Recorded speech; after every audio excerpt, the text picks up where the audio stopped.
العالم الذي لم نشارك نحن في خلقه جميل، فكل شيء يحدث بشكل طبيعي يكون مدروس، لأن لله في خلقه شؤون. لكن ما قامت به البشرية منذ وجودها على كوكب الأرض ألحق ضررا كبيرا بالأرض، لدرجة أنه يبدو لنا أحيانا وكأن الكوكب ينتقم منا. فقد صارت تحدث أشياء مقلقة في جميع أنحاء العالم جعلت العلماء يدقون ناقوس الخطر. وفيما يلي سوف نعرض عليكم مجموعة من الظواهر الغير عادية التي أقلقت العلماء. سقوط داخل الأرض. أصبحت ظاهرة انهيار الأرض وحدوث فجوة فيها ظاهرة تتكرر في مناطق مختلفة من العالم، تماما كما حدث مع هذه السيارات التي كانت مركونة في الحظيرة والتي انهارت بها الأرض فجأة، ليبقى السبب غامضا ومحير. الصواريخ. التقطت شابة هذا المقطع الذي يظهر أجساما غريبة مضيئة تطير في السماء، ما جعل البعض ممن شاهدوها عبر مواقع التواصل الاجتماعي يعتقدون أنها صواريخ، لكنها في الحقيقة هي لا تشبه الصواريخ. فماذا يمكن أن تكون تلك الأجسام الغريبة يا ترى؟ سماء غريبة. إذا تمكنا من تفسير بعض الظواهر التي تحدث على الأرض، فإن السماء تبقى دائما سرا غامض.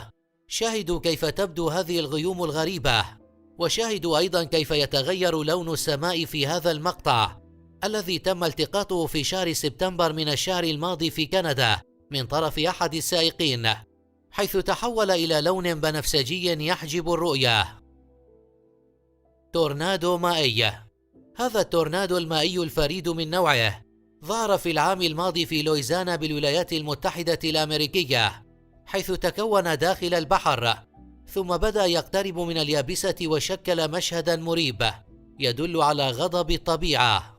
المشهد الذي تظهر فيه مجموعة من الأعاصير القمعية المائية كان مدهشا، وقد يبدو للبعض وكأنه مصطنع مثل التي نشاهدها في الأفلام، لكنها في الحقيقة من صنع الطبيعة التي يتحكم فيها الخالق عز وجل.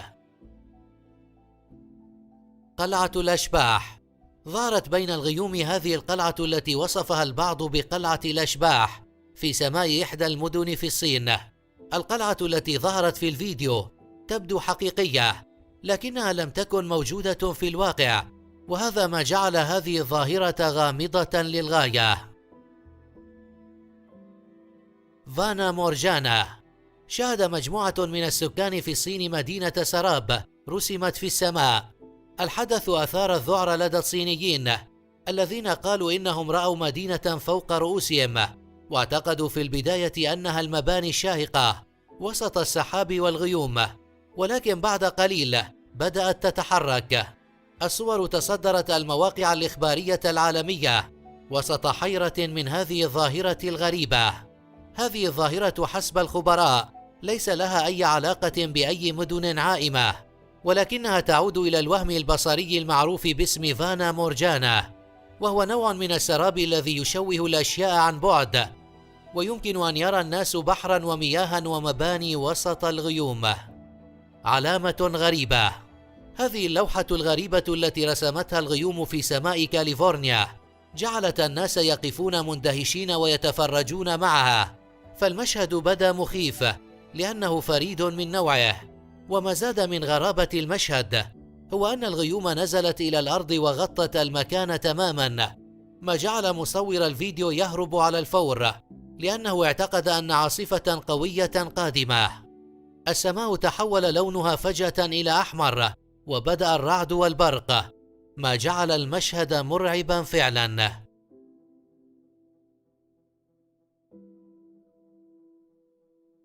شيء مضيء. ماذا يمكن أن يكون هذا الجسم المضيء الذي يظهر في الصورة؟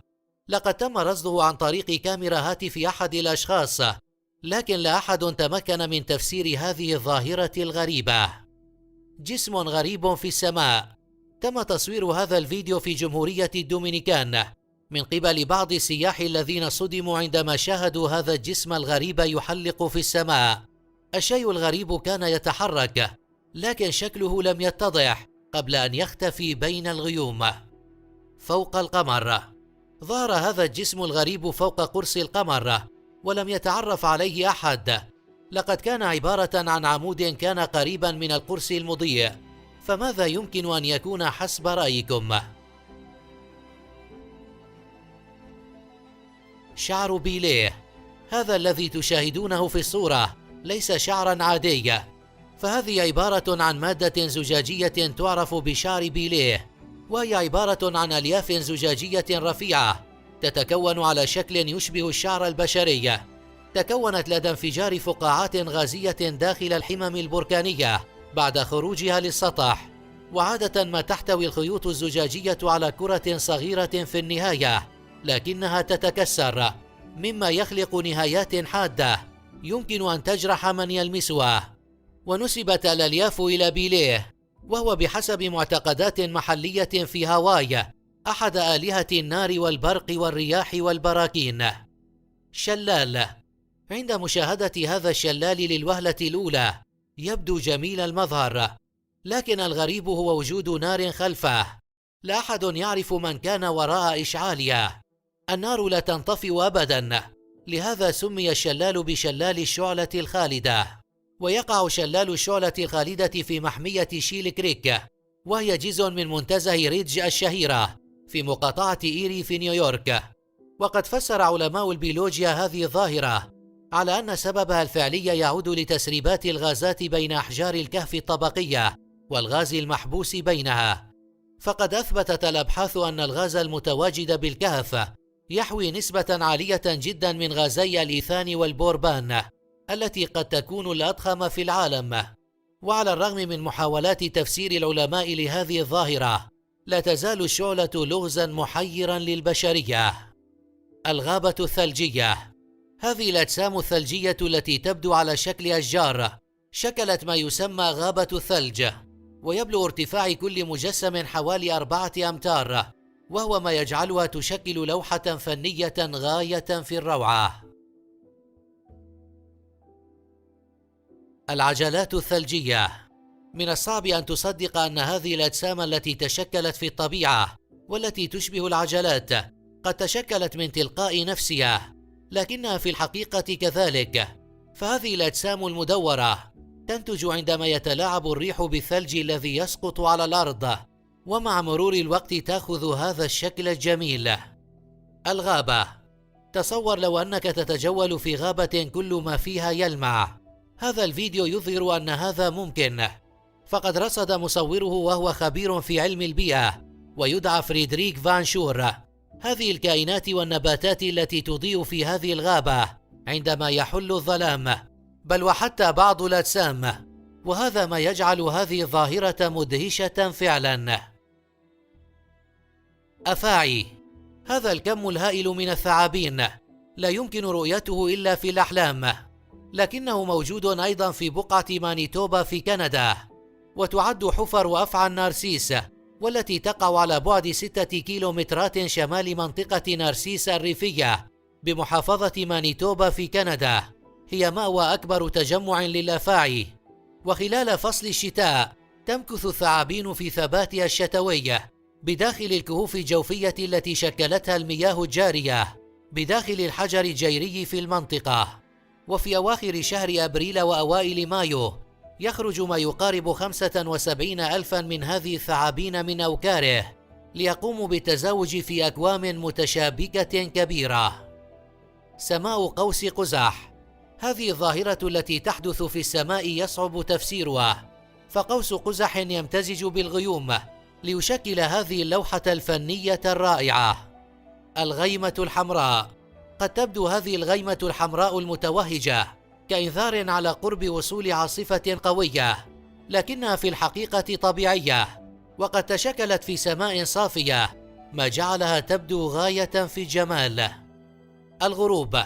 شاهد كيف تبدو السماء عند هذا الغروب. يمكننا فقط القول أن المشهد مدهش. هيكل عظمي للتنين. صور أحد الأشخاص مقطع فيديو لهيكل عظمي عثر عليه يشبه حيوان التنين الذي نسمع عنه في القصص. الفيديو الذي تم رصده في الصين يظهر كان بطول أكثر من 10 أمتار، ولم يتمكن أي أحد من وضع تفسير له. طيور ترقص. التقط أحد المصورين الهاوين مقطع فيديو لهذه الطيور الجميلة في إحدى القرى بكندا وهي تعبر الطريق.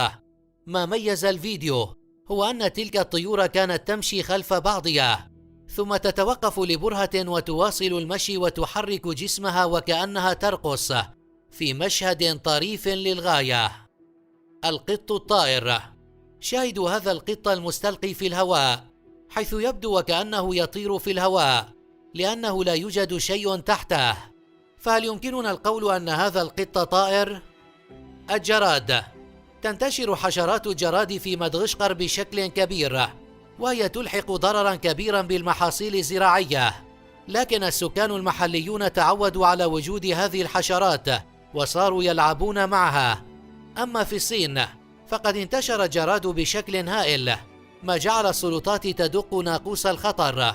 فقد انتشرت مقاطع فيديو تظهر كمية هائلة من هذه الحشرات في بعض القرى، وصارت تهدد كل شيء. نفس الشيء في المملكة العربية السعودية، فحشرات الجراد اقتحمت المنازل وصارت تهاجم البشر، ما يجعل الناس يهربون منها. فتحة في الطريق. ظهرت هذه الحفرة فجأة في إحدى المدن الروسية، وقد أبهرت الجميع، وهي تسحب المياه نحوها، ما جعل المشهد غامضا للغاية. سيارة تطير. رصدت كاميرا المراقبة في أحد شوارع مدينة لوس أنجلوس الأمريكية هذين السيارتين وهما ترتفعان فجأة في الهواء. المشهد بقي غامض ولم يستطع أي أحد تفسيره. فما هو رأيكم؟